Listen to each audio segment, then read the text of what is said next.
Hello ಮಕ್ಕಳೇ, welcome to simplified minds. So ಮಕ್ಕಳೇ ಎಲ್ಲ ಹೇಗಿದ್ದೀರಾ? ಸೊ ಎಲ್ಲ ಚೆನ್ನಾಗಿದ್ದೀರಾ ಅಂದ್ಕೊಂಡಿದ್ದೀನಿ. ಸೊ ಫೈನಲಿ ನಿಮಗೆ KCET ಮಾಕ್ ಅಲಾಟ್ಮೆಂಟ್ ಆಗುತ್ತೆ ಇವತ್ತು ಮೋಸ್ಟ್ಲಿ. ಆ್ಯಂಡ್ ನಂತರ ನಿಮಗೆ ಅಗೇನ್ ಒಂದು 2-3 ದಿನ ಇರುತ್ತೆ. ಸೊ ನೀವು ಯಾವ ಥರ ಆಪ್ಷನ್ಸ್ನ ಮಾಡಿಫೈ ಮಾಡ್ಬೋದು, ಬೇರೆ ಕಾಲೇಜು ಬೇರೆ ಬ್ರಾಂಚ್ ತೊಗೊಬೋದು. ಆ್ಯಂಡ್ ಆಲ್ಸೋ ನಿಮಗೆ first round, second extended round, so ತುಂಬ ರೌಂಡ್ಸ್ ಇರುತ್ತೆ. So you can choose what are the college and branch you want. ಆದರೆ ನಾನು ಹೇಳೋದು ಈ ವಿಡಿಯೋದಲ್ಲಿ, ಒಂದು ವೇಳೆ ನೀವು ಕಾಲೇಜ್ಗೆ ಹೋಗಿ ಆದಮೇಲೆ ಸೊ ನೀವು ಬ್ರ್ಯಾಂಚ್ ಚೇಂಜ್ ಮಾಡೋಕ್ಕಂದ್ರೆ ಏನು ಪ್ರೊಸೀಜರು, ಆ್ಯಂಡ್ ಕಾಲೇಜ್ ಚೇಂಜ್ ಮಾಡ್ಬೋದಾ, ಬ್ರ್ಯಾಂಚ್ ಚೇಂಜ್ ಮಾಡ್ಬೋದಾ. ಸೊ ನಾನೇ ಖುದ್ದಾಗಿ ನಾನು ಬ್ರ್ಯಾಂಚ್ ಚೇಂಜ್ ಮಾಡಿದ್ದೀನಿ. Okay. And also I have seen ನಮ್ಮ ಕ್ಲಾಸಲ್ಲಿ ಯಾರೊಬ್ರು ಕಾಲೇಜ್ ಚೇಂಜ್ ಮಾಡ್ಕೊಂಡು ಬಂದರು. ಆ್ಯಂಡ್ ಸೊ ಅದ್ರ ಬಗ್ಗೆ ಡಿಸ್ಕಸ್ ಮಾಡ್ತೀನಿ. ಸೊ ನನ್ನ ಎಕ್ಸ್ಪೀರಿಯನ್ಸ್ ನಿಮ್ಗೆ ಹೇಳ್ತೀನಿ, ಸೊ ಏನು ಪ್ರೊಸೀಜರ್ ಇರುತ್ತೆ ಅಂದ್ಬಿಟ್ಟು. ಆ್ಯಂಡ್ ಆಲ್ಸೋ ಸೊ ಏಕೆಂದ್ರೆ ತುಂಬ ಮಕ್ಕಳಲ್ಲಿ ಒಂದು ಈ ಥರ ಒಂದು ವಾಟ್ ಐ ಕ್ಯಾನ್ ಸೇ ಅಂದರೆ ಒಂದು ಥಾಟ್ ಇದೆ. ಏನಂದರೆ, ಸರ್ ಈಗ ನನಗೆ ಯಾವುದೋ ಒಂದು ಕಾಲೇಜಲ್ಲಿ ನನಗೆ CS ಇಲ್ಲ EC ಬೇಕು, ನಂಗೆ ಸಿಗ್ತಾ ಇಲ್ಲ ನನ್ನ ರ್ಯಾಂಕ್ಗೆ, ನಾನು ಅದೇ ಕಾಲೇಜಲ್ಲಿ ಬೇರೆ ಬ್ರಾಂಚ್ ತೊಗೊಂಡ್ಬಿಟ್ಟು ನಂತರ ಕಾಲೇಜ್ಗೆ ಹೋಗಾದ್ಮೇಲೆ ಚೇಂಜ್ ಆಫ್ ಬ್ರಾಂಚ್ ಮಾಡ್ಕೊಂಡ್ಬಿಡ್ತೀನಿ ಅಂತ. ಸೊ ಅಂದರೆ ನಾನು ಹೇಳಿದೆ, ಏನು ನೀವು ಕಾಲೇಜ್ ಬಂದು ನಿಮ್ಮ ತಾತಂದೆ ಆ್ಯಕ್ಚುಲಿ. ಸೊ ಬಂದಿದ ತಕ್ಷಣ ಬಾಪ ಸೊ ನಿನ್ಗೋಸ್ಕರ ವೆಯ್ಟ್ ಮಾಡ್ತಾ ಇದೀನಿ, ಚೇಂಜ್ ಆಫ್ ಬ್ರಾಂಚ್ ಮಾಡ್ಕೊಂಬಿಡು. ಸೊ ನೀನು ಯಾವುದೋ ಒಂದು ಬ್ರಾಂಚ್ ತೊಗೊಂಡೆ, but you want change of branch actually, change of college. So ಮಕ್ಕಳೇ, it is not that easy. So ನಾನು ಚೇಂಜ್ ಆಫ್ ಬ್ರಾಂಚ್ ಮಾಡಿದ್ದೀನಿ. ಸೊ ನನ್ನ ಎಕ್ಸ್ಪೀರಿಯನ್ಸ್ ನಿಮ್ಗೆ ಹೇಳ್ತೀನಿ, ಆಯಿತಾ? ಸೊ ಐ ಥಿಂಕ್ ನೀವೆಲ್ಲ ಮನೇಲಿಗೆ ಫ್ರೀ ಆಗಿದ್ದೀರಾ. ಸೊ ನಾನು ಒಂದು ಸ್ಮಾಲ್ ಸ್ಟೋರಿ ನಾನು ಹೇಳ್ತೀನಿ, ನಂದು ಎಕ್ಸ್ಪೀರಿಯನ್ಸು. ಸೊ ನಂದು ಕೌನ್ಸ್ಲಿಂಗ್ ಎಕ್ಸ್ಪೀರಿಯನ್ಸ್ ಯಾವ ರೀತಿ ಚೇಂಜ್ ಆಫ್ ಬ್ರಾಂಚ್ ಮಾಡಿದೆ, ಫಸ್ಟ್ ರೌಂಡ್ ಒಂದು ತೊಗೊಂಡೆ, ಸೆಕೆಂಡ್ ರೌಂಡ್ ಇನ್ನೊಂದು ತೊಗೊಂಡೆ, ಕಾಲೇಜ್ಗೆ ಹೋಗಿ ಇನ್ನೊಂದು ಥರ ಚೇಂಜ್ ಮಾಡಿದೆ. ಸೊ ಇದನ್ನೆಲ್ಲ ಹೇಳ್ತೀನಿ ಮಕ್ಕಳೇ. ಸೊ ಐ ಥಿಂಕ್ ನೀವೆಲ್ಲ ಮನೇಲಿ ಫ್ರೀ ಆಗಿದ್ದೀರಾ, ವೀಡಿಯೋ ಕಂಪ್ಲೀಟಾಗಿ ನೋಡಿ. ಸೊ ನಾನು ಹೇಳ್ತಾ ಇದ್ನಲ್ಲ, PUC ಟೈಮಲ್ಲಿ ಚೆನ್ನಾಗಿ ಹಾರ್ಡ್ ವರ್ಕ್ ಮಾಡಬೇಕು. PUC ಆದಮೇಲೆ 2 ತಿಂಗಳು 3 ತಿಂಗಳೆಲ್ಲ ನಿಮ್ಗೆ ಟೈಮ್ ಆರಾಮಾಗಿ ಸಿಗುತ್ತೆ. ನನ್ನ ಪ್ರಕಾರ ನೀವು ತುಂಬ ಜನ ಆಲ್ರೆಡಿ ಬೋರ್ ಆಗಿಬಿಟ್ಟಿರುತ್ತೆ, ಯಾವಾಗಾದರೂ ಇಂಜಿನಿಯರಿಂಗ್ ಕಾಲೇಜ್ ಸ್ಟಾರ್ಟ್ ಆಗುತ್ತೋ ಅಂತ ಆ ರೇಂಜಿಗೆ ಬಂದುಬಿಟ್ಟಿರುತ್ತೆ ನನ್ನ ಪ್ರಕಾರ. So okay. ಸೊ ಈಗ ಏನಪ್ಪ ನನ್ನ ಸ್ಟೋರಿ ಅಂದರೆ, ಸೇಮ್ ನಿಮ್ಮ ಥರನೇ ಮಕ್ಕಳು ನಾನು JEE ಪ್ರಿಪೇರ್ ಆದೆ, JEE ಆಗಿಲ್ಲ. ಸೊ ಅದಾದಮೇಲೆ ನಾನು CETಗೆ ಬಂದೆ. ಇದೆಲ್ಲ ಸ್ಟೋರಿ ಇದೆ ಆ್ಯಕ್ಚುಲಿ. ಸೊ CETಗೆ ಬಂದೆ. ಆ್ಯಂಡ್ KCETಲಿ ಬಂದಾಗ ಸೊ ನನಗೆ ಆಗ ನಾನು 2010 KCET ಬರೆದಿದ್ದು. ಸೊ ನಾನು CBSE ಬಂದೆ. ನನ್ನ ರ್ಯಾಂಕ್ ಬಂದು 5100 ಏನೋ ಬಂತು. ಸೊ ಅಫ್ಕೋರ್ಸ್ ಗೊತ್ತಿರುತ್ತೆ ಸ್ಟೋರಿ ಎಲ್ಲರಿಗೂ, ಯಾರು JEE ಪ್ರಿಪೇರ್ ಆಗಿ ನಂತರ CETಗೆ ಬಂದಿರ್ತು. ನಾನು ಮಾಡೋಕ್ಕಂದರೆ ಪೋರ್ಷನ್ದು ಡಿಫ್ರೆಂಟ್ ಆಗಿತ್ತು. ಸೊ CBSE ಡಿಫ್ರೆಂಟ್ ಇತ್ತು, CET 2010 ಪೇಪರ್ ಚೆಕ್ ಮಾಡಿದ್ರೆ ತುಂಬ ಪೋರ್ಷನ್ ಡಿಫ್ರೆಂಟ್ ಇದೆ. ಓಕೆ. ಆ್ಯಂಡ್ ಸೊ ಬಂದು ಯಾವುದೋ ಒಂದು ಕಾಲೇಜ್ ಸಿಕ್ಕರೆ ಸಾಕು ಅಂತ ನಾವು CETಗೆ ಬಂದ್ರಿ. ಆ್ಯಂಡ್ ಸೊ ಆಬ್ವಿಯಸ್ಲಿ ಅಲ್ವಾ, ಸೊ ಫಸ್ಟ್ ಎಲ್ಲರೂ ಹೇಳಿದ್ದು ಸೊ ಕೌನ್ಸಿಲಿಂಗ್ ಟೈಮಲ್ಲಿ, ಸೊ ಡೆಫಿನೆಟ್ಲಿ ಆಬ್ವಿಯಸ್ಲಿ ಬಿಗಿನಿಂಗ್ ಇನ್ನು ಈಗ ಆಗೆಲ್ಲ ಡಿಫ್ರೆಂಟ್ ಆಗಿತ್ತು ಸ್ಟೋರಿ. ಸೊ ಆಫ್ಲೈನ್ ಅಲಾಟ್ಮೆಂಟ್ ಇತ್ತು, ನಾವು ಅಲ್ಲಿ ಹೋಗಿ ದೊಡ್ಡ ಸ್ಕ್ರೀನ್ ಇರ್ತಾ ಇತ್ತು, ಅಲ್ಲಿ ಹೋಗಿ ನಾವು choose, you can select the response, ನಿಮ್ಮ ರೋಲ್ ನಂಬರ್ ನಿಮ್ಮ ರ್ಯಾಂಕ್ ಪ್ರಕಾರ ಕರೀತಾರೆ, you can go and select whatever you want. ದೊಡ್ಡ ಸ್ಕ್ರೀನಲ್ಲಿ ಡಿಸ್ಪ್ಲೇ ಆಗ್ತಾ ಇತ್ತು ಕಾಲೇಜ್ ಎಷ್ಟೆಷ್ಟು ಎಂಟಿ ಇದೆ, ಯಾವ ಕಾಲೇಜ್ ಅಂತ ಅಲ್ಲೋಗಿ ನಾವು ಚೂಸ್ ಮಾಡೋದಾಗಿತ್ತು. ಓಕೆ. ಸೊ ಫಸ್ಟ್ ನನಗೆ ಎಲ್ಲ ಹೇಳಿದ್ದು, ಸೊ ನೀವೆಲ್ಲರೂ ಇದೇ ರೀತಿ, this is the same way. ಈಗ ನೀವೇನಿಗೆ ಕೌನ್ಸಿಲಿಂಗ್ ಪ್ರೊಸೆಸ್ ಇದೆಯಲ್ವಾ, ಎಲ್ಲರ ಮೈಂಡಲ್ಲಿ ಇದೇ ರೀತಿ ನಡೆಯುತ್ತೆ, ನನಗೂ ಇದೇ ರೀತಿ ನಡೆದಿತ್ತು. ಓಕೆ. ಸೊ ಫಸ್ಟ್ ಎಲ್ಲ ನಂಗೆ ಹೇಳಿಬಿಟ್ರು. So obviously you can take, ನಂಗೆ ಅಷ್ಟೊಂದು ನನಗೆ CS ಇಂಟ್ರೆಸ್ಟ್ ಇರಲಿಲ್ಲ, ಬಿಕಾಸ್ ನಾನು PUC ಮಾಡೋಕ್ಕಂದ್ರೆ 12th ಮಾಡೋಕ್ಕಂದರೆ ಆ CS ಅಷ್ಟೊಂದು ಅರ್ಥನೇ ಆಗ್ತಾ ಇರಲಿಲ್ಲ. ಸೊ ಬರೀ ಫಿಸಿಕ್ಸ್ ಕೆಮಿಸ್ಟ್ರಿ ಮ್ಯಾಥ್ಸ್ ಓದ್ತಾ ಇದ್ರಿ. ಸೊ ಅದಾದಮೇಲೆ ನಂತರ ಸೊ ನನಗೆ CS ಬೇಡ ಅಂದ್ಕೊಂಡಿದ್ದೆ. ಸೊ ಡೆಫಿನೆಟ್ಲಿ ಸೊ ಎಲ್ಲ ಹೇಳಿದ್ರು, so definitely you can go with mechanical engineering. So it's a royal mech ಅಂತ ಎಲ್ಲ ನಿಮಗೆ once you go to engineering colleges ನೀವು ನೋಡ್ತೀವಿ, ಎಲ್ಲ ಗೋಡೆಗಳ ಮೇಲೆ ಬರ್ತಾರೆ ರಾಯಲ್ ಮೆಕ್, ಇನ್ನೊಂದು ಯಾವುದೋ ಒಂದೊಂದು ಬ್ರಾಂಚ್ ಒಂದು ನೇಮ್ ಇರುತ್ತೆ. ಓಕೆ. ಸೊ ಆ ಥರ ಬರ್ದಿರ್ತಾರೆ. ಸೊ ಮೆಕ್ಯಾನಿಕಲ್ದು ಫೇಮಸ್ ರಾಯಲ್ ಮೆಕ್ ಅಂತ ಎಲ್ಲ ಕಡೆ ಬರ್ತಾ ಇರ್ತಾರೆ. ಓಕೆ. ಸೊ ಈಗ so again so first counselling ಸೆಷನಲ್ಲಿ I took mechanical engineering. So ಅದು ಒನ್ ಆಫ್ ದ ಟಾಪ್ 2 ಕಾಲೇಜಸಲ್ಲಿ, ಟಾಪ್ 3 ಅಫ್ಕೋರ್ಸ್ ಇಟ್ಸ್ PECET ಕಾಲೇಜಲ್ಲಿ. ಆ್ಯಂಡ್ ಸೊ ನಂತರ so first round when I finished ಅನ್ಕೆ, ಸೊ ನನಗೆ ಮನೇಲಿ ತುಂಬ ಜನ ತಲೆ ಕೆಡಿಸ್ತಾ ಇದ್ರು ಆ್ಯಕ್ಚುಲಿ, ತುಂಬ ಫ್ರೆಂಡ್ಸು. ಅಫ್ಕೋರ್ಸ್ ನಮ್ಮ ತಂದೆ ತಾಯಿ ಏನು ಓದಿರಲಿಲ್ಲ ಆ್ಯಕ್ಚುಲಿ, ನಮ್ಗೆ ಯಾರೂ ಗೊತ್ತಿರಲಿಲ್ಲ. ಓಕೆ. ಸೊ ಅಗೇನ್ ತುಂಬ ಜನ ತಲೆ ಕೆಡಿಸ್ತಾ ಇರ್ತಾರೆ. ಸೊ ನಿಮ್ಗೆ ಇವೆಲ್ಲ ನಡೆಯುತ್ತೆ, ಇವೆಲ್ಲ ಆಗುತ್ತೆ ಈ ಕೌನ್ಸಿಲಿಂಗ್ ಪ್ರೊಸೆಸಲ್ಲಿ. ಸೊ ನನ್ನ ಎಕ್ಸ್ಪೀರಿಯನ್ಸ್ ಶೇರ್ ಮಾಡ್ತೀನಿ, ಇಟ್ಸ್ ವೆರಿ ಇಂಪಾರ್ಟೆಂಟ್ ಮಕ್ಕಳೇ. ಓಕೆ. ನಂತರ ವೆನ್ ಐ ಕೇಮ್ ಬ್ಯಾಕ್, ನಾನು ಬಂದಾದಮೇಲೆ ಸೊ ತುಂಬ ಜನ ಫ್ರೆಂಡ್ಸ್ ಎಲ್ಲ ಕಾಲ್ ಮಾಡಿ ನಾವು ಡಿಸ್ಕಸ್ ಮಾಡ್ತೀವಲ್ವ, ನಾನು ಈ ಕಾಲೇಜ್ ತೊಗೊಂಡೆ, ಇದು ಸಿಕ್ತು ಅದು ಅಂದ್ಬಿಟ್ಟು. ಸೊ ಆಗೇನಾಗುತ್ತೆ, ಬೇಸಿಕಲಿ ಎಲ್ಲರೂ ಸೊ ತಲೆ ಕೆಡಿಸ್ರು. ಸೊ ಮೆಕ್ಯಾನಿಕಲಲ್ಲಿ ಪ್ಲೇಸ್ಮೆಂಟ್ಸ್ ಆಗೋದಿಲ್ಲ, ಅದು ಅಷ್ಟೊಂದು ಸಿಗೋದಿಲ್ಲ, ಹೆಂಗೆ ಮಾಡ್ತೀಯಾ, ತುಂಬ ಕಡಿಮೆ ಪ್ಲೇಸ್ಮೆಂಟ್ಸ್ ಇರುತ್ತೆ. ಸೊ ಬಟ್ ಎವರ್ಗ್ರೀನ್ ಬ್ರಾಂಚೆ, ಬಟ್ ಪ್ಲೇಸ್ಮೆಂಟ್ಸ್ ಎಲ್ಲ ಆಗೋದಿಲ್ಲ ಇಂಜಿನಿಯರಿಂಗ್ ಆದಮೇಲೆ, ಏನೋ ತುಂಬ ತಲೆ ಕೆಡಿಸು. ಸೊ ನನಗೂ ಫುಲ್ ತಲೆ ಕೆಟ್ಟೋಯ್ತು. So again I went to second ರೌಂಡಲ್ಲಿ ನೋಡಿ ಚೆಕ್ ಮಾಡ್ತಾ ಇದ್ರಿ. ಸೊ ಸೆಕೆಂಡ್ ರೌಂಡಲ್ಲಿ ನನಗೆ ಆಪ್ಷನ್ ಇತ್ತು. So one of the good college ಅಂದರೆ BMS ಕಾಲೇಜಲ್ಲಿ. ಸೊ ECಗೆ ಸೆಕೆಂಡ್ ರೌಂಡ್ ಆಬ್ವಿಯಸ್ ಸ್ವಲ್ಪ ಕಟ್ ಆಫ್ ಸ್ವಲ್ಪ ಚೇಂಜ್ ಆಗುತ್ತೆ, ನಿಮ್ಗೆ ಗೊತ್ತಿರೋ ಹಾಗೆ. ಸೊ ನನಗೆ ಆಪ್ಷನ್ ಸಿಗ್ತಾ ಇತ್ತು. ಸೊ ಅದು ಸಿಕ್ಕಿಲ್ಲ ಅಂದರೂ ಯಾವುದೋ ಬ್ರ್ಯಾಂಚು. ಆಗ ಯೋಚನೆ ಮಾಡಿದೆ ನಾನು. ಸೊ ನಂಗೆ ಸಿ ಎಸ್ ಹೋಗಕ್ಕೆ ಇಷ್ಟ ಇರಲಿಲ್ಲ ಆ ಟೈಮಲ್ಲಿ. ನಂಗೆ ಸಿ ಎಸ್ ಹೋಗಕ್ಕೆ ಇಷ್ಟನೇ ಇರಲಿಲ್ಲ. ಆ್ಯಂಡ್ ನಂತರ ಇ ಸಿ ತೊಗೊಳ ಅಂದ್ಬಿಟ್ಟು ಹೋದೆ ಆ್ಯಕ್ಚುಲಿ. ಇ ಸಿ ಸಿಕ್ಕಿದ್ರೆ ಓಕೆ, ಇಲ್ಲ ಟ್ರಿಪಲ್ಲಿ ಯಾವುದೋ ಒಂದು ಕಾಲೇಜ್ ಸಿಕ್ಕಲಿ ಅಂದ್ಬಿಟ್ಟು ಹೋದೆ ಆ್ಯಕ್ಚುಲಿ ಸೆಕೆಂಡ್ ರೌಂಡ್ಗೆ. ಸೊ ಸೆಕೆಂಡ್ ರೌಂಡ್ಗೆ ಹೋದಾಗ ಏನಾಯ್ತು ಅಂತ ಹೇಳಿದ್ರೆ ಸರಿ ಎಲ್ಲ ಕಡೆ ನಡೆಯುತ್ತೆ. So counselling ಕೂತ್ಕೊಂಡಿದ್ದೀನಿ. ಸೊ ನನ್ನ ಪಕ್ಕದಲ್ಲಿ ಇನ್ನೊಬ್ಬ ಸ್ಟೂಡೆಂಟ್ ಕೂತಿದ್ದ. ಸೊ ನನಗೆ ಅವ್ನು ಕೇಳ್ದ, ಬ್ರೋ ನೀವು ಯಾವ ಕಾಲೇಜ್ ಯಾವ ಕೋರ್ಸ್ ತೊಗೊತೀರೋ ಬ್ರೋ ಅಂದ್ಬಿಟ್ಟು. ನಾನು ಇದು ಎಲೆಕ್ಟ್ರಾನಿಕ್ಸ್ ಆ್ಯಂಡ್ ಕಮ್ಯುನಿಕೇಷನ್ ತೊಗೊತೀನಿ ಅಂತ ಹೇಳಿದೆ. ಹೌದಾ bro, why you taking ENC ಅಂತ ಕೇಳಿದೆ ಆ್ಯಕ್ಚುಲಿ. ಸೊ ನಾನು ಹೇಳ್ದೆ ಆ್ಯಕ್ಚುಲಿ, ಸೊ ENC ಅಂದರೆ ಸೊ ಬೆಟರ್ ಅಲ್ವಾ. ಸೊ ನನಗೆ ಸಿ ಎಸ್ ಅಷ್ಟೊಂದು ಇಂಟ್ರೆಸ್ಟ್ ಇಲ್ಲ. ಸೊ ENC ಅಂದರೆ ಹಾರ್ಡ್ವೇರ್ ಸಾಫ್ಟ್ವೇರ್ ಎರಡೂ ಇರುತ್ತೆ, ಎರಡೂ ಕಡೆ ನಾನು ಹೋಗ್ಬೋದು. ಸೊ ಇದೇ ರೀತಿ ಎಷ್ಟೊಂದು ಜನ ಮಕ್ಕಳು ನಾನು ಕಾಲ್ ಮಾಡಿ ಹೇಳ್ತಾ ಇರ್ತಾರೆ ಈಗ ಆ್ಯಕ್ಚುಲಿ. ಓಕೆ, ಎರಡೂ ಹೋಗ್ಬೋದು. ನಾನು ಅದನ್ನು ಅವ್ನಿಗೆ ಹೇಳ್ದೆ. ಹೇಳ್ದ ಆಮೇಲೆ, bro see you take E C. ಅವ್ನು ಯಾರೋ ಒಳ್ಳೆ ಇಂಗ್ಲೀಷ್ ಮೀಡಿಯಮ್ ಸ್ಕೂಲ್ ಅನ್ಸುತ್ತೆ. So you take E C ತೊಗೊಂಡ್ರು again you should do some courses all. You will ultimately come in to C S only and do job in C S only, because C S ತುಂಬ ಚೆನ್ನಾಗಿ placements ಇರುತ್ತೆ. ಅದಕ್ಕೋಸ್ಕರ ನೀವು ಹಂಗೆ ಬರ್ತೀರಾ, ನೀವು ಯಾಕೆ ಇ ಸಿ ಮಾಡ್ತೀರಾ ಅಂದ್ಬಿಟ್ಟು ನಂಗೆ ಅಲ್ಲಿ ತಲೆಯಲ್ಲಿ ಹುಳ ಬಿಟ್ಬಿಟ್ಟು ನಾನು ಫುಲ್ಲಿ ಮೈಂಡ್ ಫಿಕ್ಸ್ ಆಗಿತ್ತು. ನಾನು ಇ ಸಿ ಇಲ್ಲ ಎಲೆಕ್ಟ್ರಿಕಲ್ ತೊಗೊತೀನಿ ಅಂದ್ಬಿಟ್ಟು ಫಿಕ್ಸ್ ಆಗಿತ್ತು. ಸೆಕೆಂಡ್ ರೌಂಡ್ ಹೋದಾಗ ಅವ್ನು ನನಗೆ ತಲೆ ಕೆಡಿಸ್ಬಿಟ್ಟ. ಅವನ 2 ನಿಮಿಷದಲ್ಲಿ. ಸೊ 2 ನಿಮಿಷ ನನ್ನ ಮೈಂಡ್ ಚೇಂಜ್ ಮಾಡಿಬಿಟ್ಟು ಇಮಿಡಿಯೇಟ್ಲಿ ಹೋಗ್ಬಿಟ್ಟು ಅಲ್ಲಿ ಇನ್ನೊಂದು ಕಾಲೇಜು ಸಿ ಎಸ್ ಇತ್ತು. ಸೊ ಸಿ ಎಸ್ ತೊಗೊಂಡೆ ಆ್ಯಕ್ಚುಲಿ ನಾನು. ಸೊ ಅಫ್ಕೋರ್ಸ್ BITL ಸಿ ಎಸ್ ತೊಗೊಂಡೆ. ಆ್ಯಂಡ್ ಸೊ ಈ ರೀತಿ ಸೊ ಫಸ್ಟ್ ರೌಂಡ್ಸ್ ಎಷ್ಟು ನಿಮಗೆ ತಲೆ ಕೆಡಿಸ್ತಾರೆ ಅಂದರೆ ದಟ್ಸ್ ವೆರಿ ಇಂಪಾರ್ಟೆಂಟ್ ಮಕ್ಕಳೇ. ಸೊ ನಂತರ ಸಿ ಎಸ್ ತೊಗೊಂಡೆ. Then I went to college. So ನನಗೆ BITL ಸಿ ಎಸ್ ಸಿಕ್ತು, ನಾನು ಹೋದೆ ಆ್ಯಕ್ಚುಲಿ. ಸೊ ಕಾಲೇಜ್ಗೆ ಹೋದಾಗ ನನಗೆ then I had 1 year to think. ಅಂದರೆ 1 ವರ್ಷ ನಾನು ಮಾಡಬೇಕಂದ್ರೆ ಸೊ ನನಗೆ ಅನಿಸ್ತಾ ಇತ್ತು. ಸೊ ಲೈಕ್ ಫಾರ್ ಎಕ್ಸಾಂಪಲ್ ನಾನೇನಾಗಬೇಕು 4 ವರ್ಷ ಆದಮೇಲೆ. So let me tell you one thing ಮಕ್ಕಳೇ, ನಾನು ಓದಿದ್ದು ನವೋದಯ ಸ್ಕೂಲ್ ಅಂತ ತುಂಬ ಜನ ಗೊತ್ತಿರುತ್ತೆ. ನಾನು ರೀಸೆಂಟ್ಲಿ ಇನ್ಸ್ಟಾಗ್ರಾಮಲ್ಲಿ ಎಲ್ಲ ಫೋಟೋ ಎಲ್ಲ ಹಾಕಿದ್ದೆ ನವೋದಯ ಸ್ಕೂಲ್ ಅಂತ. ತುಂಬ ಜನ ಕಮೆಂಟ್ ಮಾಡಿದ್ರೆ ನಾನು ನವೋದಯ ಇದ್ದೆ ಅಂದ್ಬಿಟ್ಟು. So very happy. ಸೊ ತುಂಬ ಜನ ಗೊತ್ತಿರುತ್ತೆ. ಸೊ ನನಗೆ ಟೀಚರ್ ಆಗಬೇಕು. ನಾನು ನಮ್ಮ ಸ್ಕೂಲಲ್ಲಿ ಅಷ್ಟೇ 8ನೇ ಕ್ಲಾಸಿಂದನೇ ನಾನು ಟೀಚರ್ ಆಗಬೇಕು ಅಂತ ಹೇಳ್ತಾ ಇದ್ದೆ. ಇನ್ಫ್ಯಾಕ್ಟ್ ನಮ್ಮ ಕ್ಲಾಸಲ್ಲಿ ನಾನು ಓನ್ ಕ್ಲಾಸ್ಗೆ ನಾನೇ ಟೀಚ್ ಮಾಡ್ತಾ ಇದ್ದೆ. ಓಕೆ, ಅಂದರೆ just I am telling. Okay, so teaching ಅಂದರೆ ತುಂಬ ಇಂಟ್ರೆಸ್ಟ್ ಇತ್ತು. ಸೊ ಪ್ರತಿಯೊಬ್ಬ ಸ್ಟೂಡೆಂಟ್ಗೂ ಯಾವುದೋ ಒಂದು ಇಂಟ್ರೆಸ್ಟ್ ಇರುತ್ತೆ. ನನಗೆ ಟೀಚಿಂಗ್ ಅಂದರೆ ಅಲ್ಟಿಮೇಟ್ಲಿ ನಾನು ಟೀಚರೇ ಆಗಬೇಕು, ನಾನು ಏನೇ ಓದಿದ್ರು ಅಂತ ನನಗೆ ಮೈಂಡಲ್ಲಿತ್ತು. ಸೊ 1 ವರ್ಷ ನಾನು ಓದಬೇಕಂದ್ರೆ ಸಿ ಎಸ್ ಓದಬೇಕಂದ್ರೆ I was in C S. So obviously C S ಒಳ್ಳೆ ಪ್ಲೇಸ್ಮೆಂಟ್ಸ್ ಆಗುತ್ತೆ, it's well known fact. Okay ಆಯಿತಾ. ಸೊ ನನಗೆ ಅನ್ನಿಸ್ತು ನಾನು ಸಿ ಎಸ್ ಓದ್ಬಿಟ್ಟು ನಾನು ಟೀಚರ್ ಆಗ್ಬೋದು. Once you do CSE and you can teach anything. But still ಅದ್ರ ಬದಲು ನಾನು ಬೇರೆ ಸಬ್ಜೆಕ್ಟ್ ಮಾಡಿದೆ. ಫಾರ್ ಎಕ್ಸಾಂಪಲ್ ಎಲೆಕ್ಟ್ರಿಕಲ್ ಮಾಡಿದರೆ, ಎಲೆಕ್ಟ್ರಾನಿಕ್ಸ್ ಮಾಡಿದರೆ, ಇಲ್ಲ ಮೆಕ್ಯಾನಿಕಲ್ ಯಾವುದೋ ಒಂದು ಬೇರೆ ಸಬ್ಜೆಕ್ಟ್ ಮಾಡಿದರೆ I would have got an option ಅಲ್ವಾ. ನನಗೆ ಇನ್ನೂ ಚೆನ್ನಾಗಿ ಅರ್ಥ ಆಗೋದು ಸಬ್ಜೆಕ್ಟು. ಎಲೆಕ್ಟ್ರಿಕಲ್ ತೊಗೊಂಡ್ರೆ ತುಂಬ ಫಿಸಿಕ್ಸ್, ನೀವು ಏನು ಸೆಕೆಂಡ್ PUC ಫಿಸಿಕ್ಸ್ ಓದ್ತೀರಾ ಅದೇ ಇನ್ನು ಸ್ವಲ್ಪ ಡೆಪ್ತಲ್ಲಿ ಇರುತ್ತೆ. ಸೊ ಇಟ್ ಬಿ ನನಗೆ ಟೀಚಿಂಗ್ ತುಂಬ ಈಸಿ ಆಗುತ್ತಲ್ವಾ ಅಂತ ಒಂದು ವೇಳೆ ನನಗೆ ಮಾಸ್ಟರ್ಸ್ ಮಾಡಿ ಅದರಲ್ಲೇ ಬೇಕಾದ್ರೆ ಟೀಚರ್ ಆಗ್ಬೋದಲ್ಲ ಅಂದ್ಬಿಟ್ಟು. ಸೊ ಆ ಮೈಂಡ್ ಇತ್ತು ನನಗೆ ಆ್ಯಕ್ಚುಲಿ. ಸೊ ಆಗ ನಾನು ಡಿಸೈಡ್ 1 ವರ್ಷ ಯೋಚನೆ ಮಾಡಿ ಫೈನಲಿ ನಾನು ಟೀಚ್ ಮಾಡ್ತಾಯಿದ್ದೆ. ಸೊ ಪಾರ್ಟ್ ಟೈಮಾಗಿ ಟೀಚ್ ಮಾಡ್ತಾಯಿದ್ದೆ. ಸೊ ಇಂಜಿನಿಯರಿಂಗ್ ಫಸ್ಟ್ ಇಯರ್ ಆಗಿದ ತಕ್ಷಣ ಕಾಲೇಜ್ ಆಗಿದ ತಕ್ಷಣ ಟೀಚ್ ಮಾಡ್ತಾಯಿದ್ದೆ. ಅದರಿಂದ then I decide to take a change of branch. So ಅಲ್ಲಿಂದ ನನಗೆ ತಲೆಯಲ್ಲಿ ಬಂತು, so I want to change branch at any cost. ಅಂದರೆ ಬೇರೆ ಬ್ರಾಂಚ್ ಬೇಕು ನನಗೆ, ಸಿ ಎಸ್ ಬೇಡ ಅಂತ ಫಸ್ಟ್ ಟೈಮ್. ಅದು ಎಲ್ಲರೂ ಎಲ್ಲ ಬ್ರಾಂಚಿಂದ ಸಿ ಎಸ್ಗೆ ಹೋದೆ, ನಾನು ಮತ್ತು ಸಿ ಎಸ್ ಬೇಡ ಅಂತ actually. So but then later realise, ನಾನು IIT ಹೋದ್ಮೇಲೆ ಗೊತ್ತಾಯ್ತು ನನಗೆ ಕೋಡಿಂಗ್ ಎಷ್ಟು ಇಂಪಾರ್ಟೆಂಟ್ ಅಂತ. ಯಾವುದೇ ಬ್ರಾಂಚ್ ಆಗಿದ್ದು ನೀವು ಕೋಡಿಂಗ್ ಗೊತ್ತಿರಬೇಕು, ಅಟ್ಲೀಸ್ಟ್ 2 ಲ್ಯಾಂಗ್ವೇಜ್ ಗೊತ್ತಿರಬೇಕು ನಿಮಗೆ. ಓಕೆ, ಆ್ಯಂಡ್ ಸೊ ಈಗ change of branch. So change of branch ಯಾವ ರೀತಿ ಇರುತ್ತೆ basically. So change of branch ಮಾಡೋದು, ಚೇಂಜ್ ಆಫ್ ಕಾಲೇಜ್ ಮಾಡ್ಬೋದು. ಸೊ ಇದು ನನ್ನ ಸ್ಮಾಲ್ ಸ್ಟೋರಿ. ಸೊ ಯಾವ ರೀತಿ ನಿಮ್ಮ ಮೈಂಡ್ ಚೇಂಜ್ ಆಗುತ್ತೆ ಅಂದ್ಬಿಟ್ಟು ಎವ್ರಿ ರೌಂಡಲ್ಲಿ ನಿಮಗೆ ಮೈಂಡ್ ಚೇಂಜ್ ಮಾಡ್ತಾರೆ. ಐದರ್ ನಿಮ್ಮ ಫ್ರೆಂಡ್ಸ್ ಆಗಿರ್ಬೋದು, ಇಲ್ಲ ನಿಮ್ಮ ರಿಲೇಟಿವ್ಸ್ ಆಗಿರ್ಬೋದು, ಕಸಿನ್ಸ್ ಆಗಿರ್ಬೋದು. ದಯವಿಟ್ಟು ನೀವೊಂದು ಸ್ಟ್ರಾಂಗ್ ಮೈಂಡ್ ಇಟ್ಕೊಂಡು you have to attend the counselling. ಇಲ್ಲ ಅಂತ ಹೇಳಿದ್ರೆ you will keep doing lot of mistakes. ಆಯಿತಾ.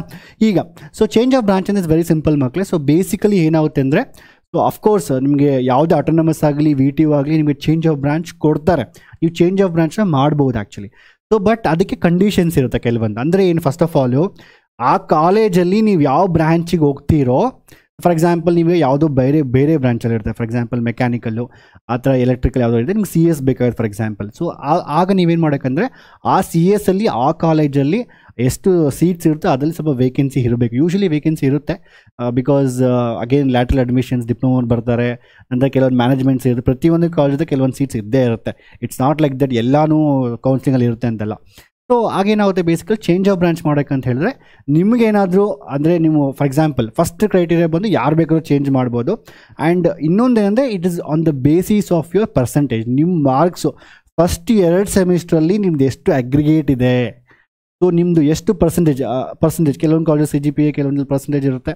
ಸೊ ಅದ್ರ ಬೇಸಿಸ್ ಮೇಲೆ ಫಸ್ಟ್ ಕಮ್ ಯಾರಿಗೆ ಹೈಯೆಸ್ಟು, ಈಗ ಇಡೀ first year obviously first year ಎಲ್ಲರಿಗೂ ಒಂದೇ ಸಿಲೆಬಸ್ ಇರುತ್ತೆ. ಫಸ್ಟ್ ಇಯರಲ್ಲಿ ಎಲ್ಲರಿಗೂ ಒಂದೇ ಸಿಲೆಬಸ್ ಇರುತ್ತೆ ಯಾವುದೇ ಡಿಪಾರ್ಟ್ಮೆಂಟ್ ಆದ್ರೂ. ಸೊ ಅದರಿಂದ ಅದರಲ್ಲಿ ಯಾರು ಟಾಪರ್ಸ್ ಆಗ್ತಾರಲ್ವಾ, ಸೊ ಅವರಿಗೆ ಒಂದು ಆಪ್ಷನ್ ಸಿಗುತ್ತೆ. If you are topper of entire that first year engineering, then 2-3 ಒಂದು 5-6 ಟಾಪರ್ಸ್ ಇದ್ದರೆ ಅವ್ರಿಗೆ ಚೇಂಜ್ ಆಫ್ ಬ್ರಾಂಚ್ ಕೊಡ್ತಾರೆ. ಅರ್ಥ ಆಯ್ತಾ? ಅಂದರೆ ನಿಮ್ಗೆ ಯಾವ ಬ್ರಾಂಚ್ ಆ ಬ್ರಾಂಚಲ್ಲಿ ಸೀಟ್ಸ್ ಇದೆಯಾ ಅದ್ರ ಬೇಸಿಸ್ ಮೇಲೆ. ಸೊ ಸ್ವಲ್ಪ ಕಾಮನ್ ಸೆನ್ಸ್ ಯೂಸ್ ಮಾಡಿ. ಇಟ್ಸ್ ವೆರಿ ಡಿಫಿಕಲ್ಟ್ ಮಕ್ಕಳೇ. ಫಸ್ಟ್ ಆಫ್ ಆಲ್ ಕಾಲೇಜ್ ಯಾಕೆ ನಿಮಗೆ ಕೊಡುತ್ತೆ, ಅದೇ ಕಾಲೇಜ್ನ they can sell it to some one else. ತುಂಬ ಜನ parents there are so much ದುಡ್ಡು ಇರುತ್ತೆ, ಆಗ್ತಾರೆ, ಚೇಂಜ್ ಆಫ್ ಬ್ರಾಂಚ್ ಮಾಡ್ತಾರೆ.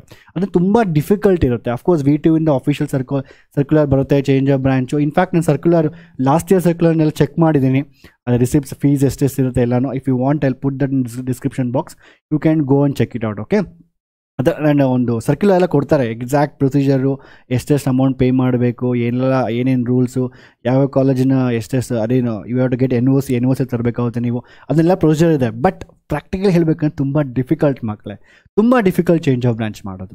ಅದೇ ನೀವು ಟಾಪರ್ಸ್ ಆಗಿರಬೇಕು.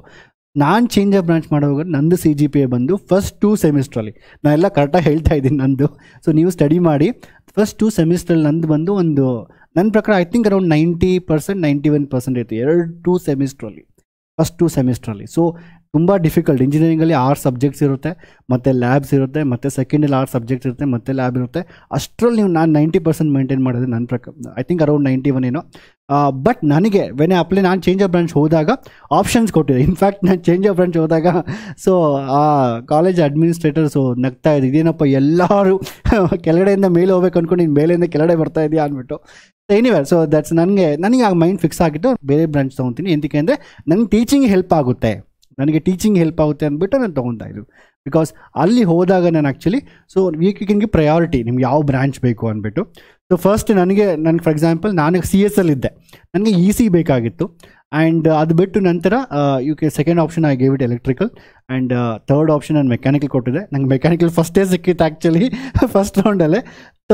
ಫೋರ್ತ್ ಆಪ್ಷನ್ ನಾನು ಬಂದು ಸಿವಿಲ್ ಕೊಟ್ಟಿದ್ದೆ. ಅಂದರೆ ಏನು, ನನಗೆ ಚೇಂಜ್ ಆಫ್ ಬ್ರಾಂಚ್ ಬೇಕು ವಿತಿನ್ ದ ಕಾಲೇಜ್. ಅಗೇನ್ ನೀವು ಬೇರೆ ಕಾಲೇಜಿಗೆ ಹೋಗ್ಬೋದು, ಸೊ ಅದಕ್ಕೆ ಅಗೇನ್ ಡಿಫ್ರೆಂಟ್ ಪ್ರೊಸೀಜರ್ ಇರುತ್ತೆ ಆ್ಯಕ್ಚುಲಿ. ಬಟ್ ಅಗೇನ್ ತುಂಬ ರೇರ್ ಮಕ್ಕಳೇ ಆ್ಯಕ್ಚುಲಿ. ಓಕೆ, ಸೊ ಕೊಟ್ಟಾಗ ಸೊ ಅದೆಲ್ಲ ಕಾಲೇಜೆಲ್ಲ ವೆರಿಫೈ ಮಾಡಿ ಅದೆಲ್ಲ ಚೆಕ್ ಮಾಡಿ ಸೀಟ್ಸ್ ನನಗೆ ECನೂ ಸಿಕ್ಕಿಲ್ಲ, ಎಲೆಕ್ಟ್ರಿಕಲು ಸಿಕ್ಕಿಲ್ಲ, ಮೆಕ್ಯಾನಿಕಲು ಸಿಕ್ಕಿಲ್ಲ, ಸಿವಿಲ್ ಸಿಕ್ತು ನನಗೆ. ನಿಂಗೆ ಸಿವಿಲ್ ಸಿಗುತ್ತೆ ಅಂತ ನಂಗೆ ಕಾಲೇಜಿಗೆ ಹೇಳಿದ್ರು, ಬೇಕಾದರೆ ಯು ಕ್ಯಾನ್ ಗೋ, ಇಲ್ಲ ಅಂತೇಳಿ CS ಅಲ್ಲೇ ಕಂಟಿನ್ಯೂ ಮಾಡ್ಬೋದು ನನಗೆ ಹೇಳಿದ್ರು ಆ್ಯಕ್ಚುಲಿ ಅವರು. ಸೊ ಆಬ್ವಿಯಸ್ಲಿ ಮೈಂಡ್ ನಂಗೆ ತುಂಬ ಫಿಕ್ಸ್ ಆಗಿತ್ತು. ಸೊ ನಾನು ಬರೀ ಕೋಡಿಂಗ್ ಕಲಿತಾ ಇದ್ದೆ. ಅಂದರೆ CS ಅಂದರೆ ಆ್ಯಂಡ್ ಮೋರೆವರ್ ಇಂಜಿನಿಯರಿಂಗಲ್ಲಿ ಮೋರೆವರ್ ಥಿಯರಿ ಇರುತ್ತೆ CS ಅಲ್ಲಿ, ನಿಮ್ಗೆ ತುಂಬ ಜನ ಗೊತ್ತಿರೋ ಹಾಗೆ. ಸೊ ನನಗೆ ಟೀಚರ್ ಆಗೋಕ್ಕೆ ಅದು ಅಷ್ಟೊಂದು ಹೆಲ್ಪ್ ಆಗಲ್ಲ ಅನ್ನಿಸ್ತು. ಸೊ ಅದಕ್ಕೆ ನಾನು ಚೇಂಜ್ ಆಫ್ ಬ್ರಾಂಚು ಸಿವಿಲ್ಗೆ ಮಾಡಿಕೊಂಡೆ. ಸೊ ನಾನು ಸಿವಿಲ್ ಮಾಡ್ಕೊಂಡಾಗಂದ್ರೂ ಇಡೀ ಹೋಲ್ ಕಾಲೇಜೇ ಶಾಕ್. ಫಸ್ಟ್ ಆಫ್ ಆಲ್ ನಮ್ಮ ಡಿಪಾರ್ಟ್ಮೆಂಟ್ CS ಅಲ್ಲಿ ಏನೋ ನಿಂಗೆ ಏನಾಗಿದೆಯೋ ಆ್ಯಕ್ಚುಲಿ ತಲೆಗೆಲ್ಲ ಕೆಟ್ಟೋಗಿದೆಯಾ, ಯಾಕೆ ಈ ಥರ ಮಾಡ್ತಾ ಇದೆಯಾ ಅಂತ ಅದೊಂದು ಡಿಪಾರ್ಟ್ಮೆಂಟಲ್ಲಿ. When I went to civil department, first day ನಾನು ಕ್ಲಾಸ್ಗೆ ಹೋದಾಗ ಎಲ್ಲರೂ ನನ್ನೇ ನೋಡ್ತಾರೆ, ಯಾವುದೋ ಈ ಥರ ಬಂದಿದೆ, ಉಲ್ಟಾ ಬರ್ತಾಯಿದೆ ಅಂದ್ಬಿಟ್ಟು. ಇನ್ಫ್ಯಾಕ್ಟ್ ನನ್ನ ಫ್ರೆಂಡ್ ಒಬ್ಬ ಇದ್ದ ಅಲ್ಲಿ, ಅವ್ನಿಗೆ ಈ ವಾಂಟ್ ಬ್ಯಾಡ್ಲಿ ನನಗೆ CS ಬೇಕು. ನನಗೆ ಕಾಲೇಜ್ ತೊಗೊಂಡಿದ್ದೆ, ಅವ್ನು ಸಿವಿಲ್ ತೊಗೊಂಡಿದ್ದೆ ಆ್ಯಕ್ಚುಲಿ. ಅವನೇನು ತೊಗೊಂಡಿದ್ದೆ, ನಾನು CS ಚೇಂಜ್ ಆಫ್ ಬ್ರಾಂಚ್ ಮಾಡ್ಕೊಂಬೇಡ ಹೆಂಗಿದ್ದು 1 ವರ್ಷ ಆದಮೇಲೆ ಅಂದ್ಬಿಟ್ಟು ಅವನೊಬ್ಬ ಅಲ್ಲೊಬ್ಬ ಫ್ರೆಂಡ್ ನಾನು ತೊಗೊಂಡಿದ್ದ. ಅವ್ನು ಲೆಟ್ರ್ ಬರೆದ್ಬಿಟ್ಟು, ಸೊ ನನಗೆ CS ಬೇಕು ಸರ್, ಪ್ಲೀಸ್ ಸರ್ ರಿಕ್ವೆಸ್ಟ್ ಮಾಡಿ, ಕಾಲೇಜ್ ಹತ್ರ ರಿಕ್ವೆಸ್ಟ್ ಮಾಡಿ. ಅವ್ರ ಫಾದರ್ ಆಗಲೇ ಬ್ಯಾಂಕ್ ಯಾವುದೋ ದೊಡ್ಡ ಬ್ಯಾಂಕ್ ಮ್ಯಾನೇಜರ್ ಆಗಿದ್ದರು. ಬಟ್ ಅವನಿಗೆ ಚೇಂಜ್ ಆಫ್ ಬ್ರಾಂಚ್ ಸಿಕ್ಕಿಲ್ಲ ಆ್ಯಕ್ಚುಲಿ. ಇನ್ಫ್ಯಾಕ್ಟ್ ಈವನ್ ನನ್ನ ಫ್ರೆಂಡ್ಸ್ ಆ್ಯಕ್ಚುಲಿ. ಸೊ ನಾವು ಸಿನ್ಸ್ CS ಅಲ್ಲಿ ಇಂಟ್ರೆಸ್ಟ್ ಇತ್ತು, ನಂತರ ಅವ್ನು ಸಿವಿಲ್ ಮಾಡಿ ಮತ್ತೇನೋ ಮ್ಯಾನೇಜ್ಮೆಂಟ್ ಕೋರ್ಸಸ್ ಎಲ್ಲ ಮಾಡಿ ನಾವು ಸೆಟಲ್ಡ್ ಅವ್ರು ಬೇರೆ ಕಂಟ್ರಿ ಸೆಟ್ಲ್ ಆಗ್ಬಿಟ್ಟೇನು ಆ್ಯಕ್ಚುಲಿ. ಬಟ್ ನಾನು ನಿಮ್ಗೆ ಸ್ಟೋರೀಸ್ ಹೇಳ್ತಾ ಇದ್ದೀನಿ ಮಕ್ಕಳೇ, ಇದೆಲ್ಲ ತುಂಬ ಇಂಪಾರ್ಟೆಂಟ್. ಅವ್ನು ಚೇಂಜ್ ಆಫ್ ಬ್ರಾಂಚ್ ಸಿಕ್ಕೇ ಇಲ್ಲ. ಅವ್ನು ನನಗೆ ಹೇಳ್ತಾ ಇದ್ದ, ನೀನು ಯಾಕೋ CS ನನಗೆ ಸಿವಿಲ್ ಬಂದಿದೆಯಾ, ನನಗೆ I want to go reverse ಅಂದ್ಬಿಟ್ಟು. ಸೊ ಈ ಥರ ಅಗೇನ್ ನಂಗೆ ಸಿವಿಲ್ ಬಂದಾಗ ತುಂಬ ಜನ ಹೇಳಿದ್ರು, ಸೊ ನಿಮಗೆ ಪ್ಲೇಸ್ಮೆಂಟ್ಸ್ ಆಗೋದಿಲ್ಲ, ಅಫ್ಕೋರ್ಸ್ ಏನೂ ಆಗೋದಿಲ್ಲ ಅಂದ್ಬಿಟ್ಟು. ಸೊ ಇಡೀ ಕ್ಲಾಸಲ್ಲಿ ನಾನು ಹೇಳ್ತಾ ಇಲ್ಲ 2000 ಇಡೀ ಎಲ್ಲ ಇಂಜಿನಿಯರಿಂಗ್ ಕಾಲೇಜಲ್ಲಿ ದೇ ಹ್ಯಾವ್ ಚೂಸನ್ ಯಾವುದೋ ಒಂದು ಬಿಗ್ ಕನ್ಸ್ಟ್ರಕ್ಷನ್ ಕಂಪ್ನಿ, ನಿಮ್ಗೆ ಗೊತ್ತಿರುತ್ತೆ, ಬ್ಯಾಂಗ್ಳೂರ್ ಬ್ರಿಗೇಡ್ ಅಂತೆಲ್ಲ. ಸೊ ಅದೊಂದು ಮಾಲ್ ಇದೆ, ಯಾವುದೊಂದು ಮಾಲ್ ಇದೆಯಲ್ಲ, ಫೋರಮ್ ಅಲ್ಲ ಒರೈನ್ ಮಾಲ್ ಆ್ಯಕ್ಚುಲಿ. ಆ ಸ್ಪೆಲ್ಲಿಂಗ್ ನನಗೆ ಮಿಸ್ ಆಗ್ತಾ ಇರುತ್ತೆ. Okay, Orion mall it is. Okay, ಅದೆಲ್ಲ ಕನ್ಸ್ಟ್ರಕ್ಷನ್ ಮಾಡೋ ಕಂಪನಿಯಲ್ಲಿ. ಸೊ 2000 ಪೀಪಲಲ್ಲಿ they selected 20 people. I was the first one to get selected in that. ಅಂದರೆ ನಾನು ಏನು ಹೇಳೋದಂದರೆ, ನೀವು ಯಾವುದೇ ಬ್ರಾಂಚ್ ತೊಗೊಂಡ್ರು ನೀವು ಸೆಲೆಕ್ಟ್ ಆಗ್ಬೋದು. ನನ್ನ ಎಕ್ಸಾಂಪಲ್ಸಲ್ಲಿ ಕೊಡ್ತಾ ಇದ್ದೀನಿ ಮಕ್ಕಳೇ. So this is experience. ನಾನು ಏನು ಎಕ್ಸ್ಪೀರಿಯನ್ಸ್ ಬಗ್ಗೆ ಶೇರ್ ಮಾಡ್ತಾ ಇದ್ದೀನಿ. ಇದು ತುಂಬ ಇಂಪಾರ್ಟೆಂಟ್ ಎಕ್ಸ್ಪೀರಿಯನ್ಸ್ ನಮಗೆ. ಓಕೆ. ಆ್ಯಂಡ್ ಸೊ ಹೇಳ್ತಾರೆ ಎಲ್ಲರೂ ಅದಲ್ಲಿ ಬ್ರಾಂಚ್ ಆಗೋದಿಲ್ಲ ಅಂದ್ಬಿಟ್ಟು. ನಂಗೆ ಇಮಿಡಿಯೇಟ್ಲಿ ಮತ್ತೆ IITಯಿಂದ ಕಾಲ್ ಬಂತು. ಸೊ ನೀವು ಮಾಸ್ಟರ್ಸ್ ಮಾಡಿ ಅಂದ್ಬಿಟ್ಟು. ಅದು ಹೈಡ್ರಾಲಿಕ್ಸ್ ಇಂಜಿನಿಯರಿಂಗ್, ಅದು ಇದ್ದಿದ್ದು ಟಫ್ ಸಬ್ಜೆಕ್ಟು. ನನಗೆ ಟೀಚಿಂಗ್ ಕ್ಯಾಲ್ಕುಲಸ್ ತುಂಬ ಹೆಲ್ಪ್ ಆಗುತ್ತೆ ಅಂದ್ಬಿಟ್ಟು I went to masters. Teaching help ಆಗುತ್ತೆ, ನಾನು ಬೇಕಾದ್ರೆ ಅದೇ ಡಿಪಾರ್ಟ್ಮೆಂಟ್ ಟೀಚರ್ ಆಗ್ಬೋದು ಅಂದ್ಬಿಟ್ಟು ನಾನು ಮಾಸ್ಟರ್ಸ್ಗೆ ಹೋಗ್ಬಿಟ್ಟೆ, ಜಾಬ್ ಬಿಟ್ಬಿಟ್ಟು. ಅಂದರೆ ಜಾಬ್ ಸಿಗುತ್ತೆ. ಸೊ ಆ ಥರ. ಓಕೆ. ಸೊ ನಾನೇನು ಹೇಳ್ತಾ ಇದ್ದೀನಿ ಅಂತ ಹೇಳಿದ್ರೆ, ಸೊ ಈ ಚೇಂಜ್ ಆಫ್ ಬ್ರ್ಯಾಂಚ್ ಅನ್ನೋದು ಮಾಡ್ಬೋದು, ಬಟ್ ತುಂಬ ಕಡಿಮೆ ಪರ್ಸೆಂಟೇಜ್. ಸೊ ನೀವು ಯಾವುದೇ ರೀತಿ ನನಗೆ ಬ್ರ್ಯಾಂಚು ಚೇಂಜ್ ಆಗುತ್ತೆ ಅಂತ ಹೋಪ್ಸ್ ಇಟ್ಕೊಂಡು ಇನ್ನೊಂದು ಯಾವುದೋ ಬ್ರ್ಯಾಂಚ್ ತೊಗೊಂಡು ಕಾಲೇಜ್ಗೆ ಹೋಗ್ಬಿಟ್ಟು ನಂತರ ನಾನು ಚೇಂಜ್ ಮಾಡ್ಕೊತೀನಿ, ತುಂಬ ಕಷ್ಟ ಇರುತ್ತೆ. ನಿಮ್ಮ ಪರ್ಸೆಂಟೇಜ್ ನಂದು 90% ಇತ್ತು ಫಸ್ಟು ಫಸ್ಟು ಸೆಮಿಸ್ಟರ್ಸು. ನಾನು ಚೇಂಜ್ ಆಫ್ ಬ್ರಾಂಚ್ ಸಿಕ್ಕೇ ಇಲ್ಲ. ಅದು CS ಅಲ್ಲಿ ನಾನು ಬಿಡ್ತಾ ಇದ್ದೀನಿ. I am leaving CS branch, but still ನನಗೆ ಬೇರೆ ಬ್ರಾಂಚ್ ಸಿಕ್ಕಿಲ್ಲ ಚೇಂಜ್ ಆಫ್ ಬ್ರಾಂಚ್. ಅಂದರೆ ಈ ಥರ ಮೇ ಬಿ ಸಮೋನ್ಗೆ ಕ್ಯಾಂಡಿಡೇಟ್ ಹೂ ಗಾಟ್ 91, 92 ನನಗೆ ಸ್ವಲ್ಪ ಪರ್ಸೆಂಟ್ ಜಾಸ್ತಿ ಇರ್ಬೋದು, ಅವ್ರು ಈಸಿ ಅಪ್ಲೈ ಮಾಡಿರ್ಬೋದು. ಸೊ ತುಂಬ ಕಡಿಮೆ ಬ್ರಾಂಚಸ್ ಇರುತ್ತೆ. ನಿಮಗೆ ಚೇಂಜ್ ಆಫ್ ಬ್ರಾಂಚ್ ಅಂತೂ ತುಂಬ ಕಷ್ಟ ಇರುತ್ತೆ. ಸೊ ಫಸ್ಟ್ ಆಫ್ ಆಲ್ ಟಾಪರ್ಸ್ನೇ ಆಗಿರ್ಬೇಕು ನೀವು ಆ ಎಂಟೈರ್ ಫಸ್ಟ್ ಇಯರ್ ಇಂಜಿನಿಯರಿಂಗಲ್ಲಿ. ಅದಾದ ನಂತರ ಫಸ್ಟ್ ಆಫ್ ಆಲ್ ನಿಮ್ಗೆ ಅಡ್ಜಸ್ಟ್ಮೆಂಟ್ ಆಗೋಕ್ಕೆ ಟೈಮ್ ಹಿಡಿಯುತ್ತೆ. PUC ಇಂದ ಇಂಜಿನಿಯರಿಂಗ್ ಹೋಗಿ ಅದೊಂದು ಡಿಫ್ರೆಂಟ್ ಲೈಫ್ ಎಂಜಾಯ್ ಮಾಡೋದಕ್ಕೆ, ಆಯಿತಾ. ಸೊ ಇದು ಒಂದು ಚೇಂಜ್ ಆಫ್ ಬ್ರಾಂಚ್ ತುಂಬ ಕಷ್ಟ ಇರುತ್ತೆ. ಅಂದರೆ ಚೇಂಜ್ ಆಫ್ ಕಾಲೇಜ್ ಕೂಡ ಕಾಲೇಜ್ ಪಾಸಿಬಲ್ ಇದೆ ಆ್ಯಕ್ಚುಲಿ. ನೀವು VTU ಇಂದ ಅಟೋನಮಸ್ನ VTU ಈ ಥರ ಎಲ್ಲ ಹೋಗ್ಬೋದು. ಇನ್ಫ್ಯಾಕ್ಟ್ ನಾನು ಹೇಳಿದೆ ಒಂದು ಸರ್ಕ್ಯುಲರ್, ನಾನು ಲಾಸ್ಟ್ ಇಯರ್ ಸರ್ಕ್ಯುಲರ್ ಚೆಕ್ ಮಾಡ್ತಾರೆ, 2022 VTU ಸರ್ಕ್ಯುಲರ್ ಕಳಿಸಿದ್ದಾರೆ ಏನು ಚೇಂಜ್ ಆಫ್ ಬ್ರಾಂಚ್ ಮಾಡೋದಕ್ಕೆ. ಆ circular I give a link also in description box, ನೀವು ಚೆಕ್ ಮಾಡ್ಕೊಳ್ಳಿ. ತುಂಬ ಕಂಪ್ಲೀಟ್ ಪ್ರೊಜೆಕ್ಟ್ ಕೊಟ್ಟಿದ್ದಾರೆ. ಚೇಂಜ್ ಆಫ್ ಕಾಲೇಜು ತುಂಬ ಡಿಫಿಕಲ್ಟ್ ಮಕ್ಕಳು. It's not easy. ನಾನಿರಬೇಕಾದ್ರೆ ನನ್ನ ಡಿಪಾರ್ಟ್ಮೆಂಟ್ಗೆ ಒಬ್ರು ಚೇಂಜ್ ಆಫ್ ಕಾಲೇಜ್ ತೊಗೊಂಡು ಬಂದಿದ್ದರು ಆ್ಯಕ್ಚುಲಿ. ಸೊ ನಮ್ಮ ಕಾಲೇಜಿಗೆ ಬಂದಿದ್ರು, ಬೇರೆ ಕಾಲೇಜಿನ ಯಾವುದೋ ಒಂದು ಕಡಿಮೆ ಲೋ ಕಾಲೇಜಿಂದ change of change of college ತೊಗೊಂಡು ನಮ್ಮ ಕಾಲೇಜ್ ಬಂದಿದ್ದರು. So girl she is actually ಹುಡುಗಿ. So but how it is possible ಅಂದರೆ, ಆ ಹುಡುಗಿಯವ್ರ ಫಾದರು ಆ ಡಿಪಾರ್ಟ್ಮೆಂಟಲ್ಲಿ ಕೆಲಸ ಮಾಡ್ತಾಯಿದ್ರು. ಅರ್ಥ ಆಯ್ತಾ. ಸೊ ಅಷ್ಟು ಈಸಿಯಾಗಿ. ಸೊ ತುಂಬ ಕಷ್ಟ ಇರುತ್ತೆ. ಇಟ್ಸ್ ನಾಟ್, ಅಫ್ಕೋರ್ಸ್ ನಿಮ್ಗೆ ಅಫಿಷಿಯಲಾಗಿ ಡಾಕ್ಯುಮೆಂಟ್ಸ್ ಎಲ್ಲ ಕಳಿಸ್ತಾರೆ, ನೀವು ಅಪ್ಲೈ ಮಾಡ್ಬೋದು, ಬಟ್ ತುಂಬ ಕಷ್ಟ ಸಿಗುತ್ತೆ. ಕೆಲವೊಂದು ಈಸಿ ಸಿಗುತ್ತೆ. ಫಾರ್ ಎಕ್ಸಾಂಪಲ್ ನೀವು ಹೈ ಕಾಲೇಜಿಂದ ಇನ್ನೊಂದು ಯಾವುದೋ ಬೇರೆ ಕಾಲೇಜ್ ಹೋಗ್ತಾ ಇದ್ದರೆ ಅಲ್ಲಿ ತುಂಬ ವೇಕೆನ್ಸಿ ಇದೆ, ಸಿಗುತ್ತೆ ನಿಮ್ಗೆ ಈಸಿಯಾಗಿ. ಆ್ಯಕ್ಚುಲಿ ಇನ್ನು ಡಿಸ್ಟೆನ್ಸ್ ತುಂಬ ಜಾಸ್ತಿ ಆಗಿದೆ, ನಂಗೆ ಬೇರೆ ಕಾಲೇಜ್ ಸಿಕ್ಕಿದ್ರೆ ಸಾಕು, ಈ ಥರ ಕೇಸಲ್ಲಿ ಸಿಗುತ್ತೆ.